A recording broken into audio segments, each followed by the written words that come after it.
हमारी सभी YouTube family को बहुत बहुत जय जय श्री सीताराम। देखिए, सत्संग हमारे को क्यों करना चाहिए, इसकी विशेषता बताने के लिए मैं आपको एक कहानी आपके साथ शेयर कर रहा हूं और थोड़ा सा ध्यान लगाकर सुनिए अगर टाइम हो।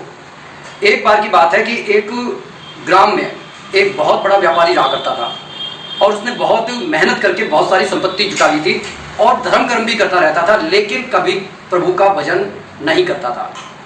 जब भी उसके गुरु उसके गांव में उससे मिलने के लिए आया करते थे, उनका बहुत आदर करता था और मतलब पलके बिछा देता था।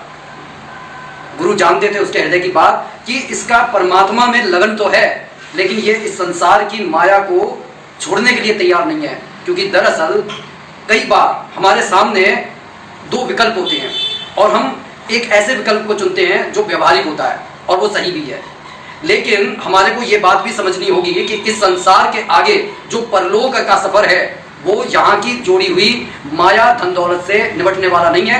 वहां पर हमारे नाते रिश्तेदार, धर्म, पैसा, संपत्ति, ये यहाँ तक कि हमारे कपड़े लत्ते कुछ काम नहीं आते। वहां पर अगर काम आता है तो प्रभु का नाम आता है और जो हमने पुण्य कर लिए होते हैं वो हमारे साथ में जाते हैं। अदरवाइज वहां पर कोई ऐसी जेब नहीं है कि आप वहां पर कोई सामान रखकर लेकर जाओ। गुरुदेव ने उन्हें समझाने की बहुत कोशिश की, बहुत प्रयास किया कि भैया कभी समय निकालकर भगवान का भजन कर लिया करो। क्योंकि कहा भी गया है कि 100 काम छोड़कर आप स्नान कर लो, 1000 काम छोड़कर आप भोजन कर लो और लाखों करोड़ों काम छोड़कर आपको भगवान का भजन सुमिरन करना चाहिए। क्योंकि गुरु तो आध्यात्मिक मार्ग पर थे और वो ये भी चाहते थे कि भाई उनका जो शिष्य है उसका भी जो है बुरा ना हो, तो अपना तरफ से वो उसके लिए पूजा कर रहे हैं, पाठ कर रहे हैं, लेकिन उसकी समझ में कुछ नहीं आ रहा। आखिरकार एक दिन उन्होंने उसे समझाया तो उसने कहा कि बस मेरे को थोड़ा सा विश्राम मिल जाए। कहने लगे कितना विश्राम चाहता है? कहने लगे कि बस मेरे को ये मालूम पड़ जाए कि अब मेरी मृत्यु निकट है, उस समय मैं कम से कम 10-20 साल पहले भगवान का भजन पूजन करना शुरू कर दूंगा। उन्होंने कहा कि इसमें क्या देरी है, वहां से मौत का जब हम सफर शुरू करते हैं तब भगवान हमारे पास 4 चिट्ठियां भेजते हैं। कहने लगे 4 चिट्ठियां भेजते हैं, फिर तो कोई दिक्कत की बात ही नहीं है, मैं जब पहली चिट्ठी आएगी तभी से भजन करना शुरू कर दूंगा। संत मुस्कुराए और चले गए।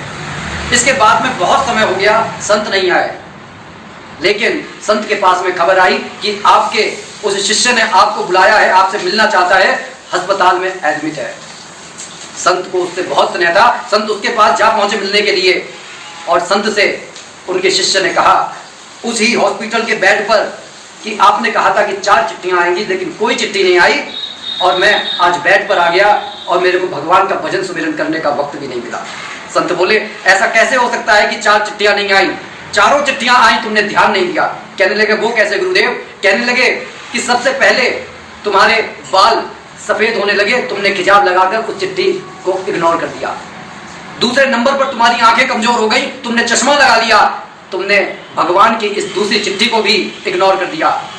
जब तुम्हारे दांत कमजोर हो गए तब भी तुम मतलब उल्टा सीधा खाते रहे, तुमने ध्यान नहीं दिया, उल्टे सीधे जो है खाते भी रहे, दांत निकले तो तुमने नकली दांत लगवा लिए, भगवान की तीसरी चिट्ठी पर भी ध्यान नहीं दिया।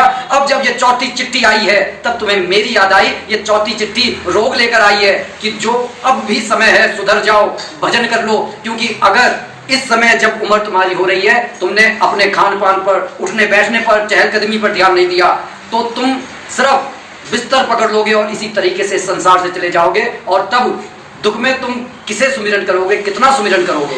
दुख में तो सिर्फ आदमी भगवान का सुमिरन नहीं करता, सिर्फ शिकायत करता रहता है। उस संत की बातें शिष्य की समझ में आ गई।